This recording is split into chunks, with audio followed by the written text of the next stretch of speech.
পারতেছি না। গেটে যাবার পর ফিঙ্গার দেওয়ার পর আমাদেরকে বলতেছে ফ্যাক্টরির বিভিন্ন ফ্যাক্টরি গেটে যাওয়ার পর আমাদের বলতেছে তোমরা চাকরি করবা ঠিক আছে, কিন্তু আমাদের ফ্যাক্টরি গেটে আসতে পারবা না। আমরা এমন কি অন্যায় করছি যে আমরা কোনো ফ্যাক্টরি গেটে যেতে পারবো না? কারণ কি আমাদের ফিঙ্গার ব্লক করে দেওয়া হয়েছে কালো তালিকার মাধ্যমে, টার্মিনেশনের মাধ্যমে, আমাদের বায়োমেট্রিক টার্মিনেশনের মাধ্যমে আমাদের ফিঙ্গার ব্লক করে দেওয়া হয়েছে। চাকরি করেছে 15 দিন 20 দিন পরে চাকরি ফিঙ্গার দিবার গিয়া চাকরি থাকে। আমি আপনার কাছে জানতে চাচ্ছি যে আপনারা এখানে 12 দফা দাবি পেশ করছেন। জি, তো এই 12 নিয়ম নাই ওইখানে?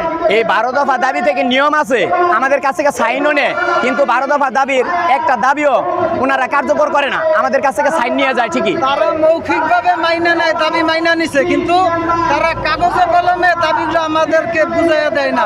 আপনারা যে দাবিগুলো বলছেন মুখে আছে কিন্তু মানে কাজে নাই। মৌখিকভাবে তারা আমাদের সান্ত্বনা দেওয়ার জন্য মৌখিকভাবে দাবি মাইনা নেয়, কিন্তু তারা কার্যকারিতা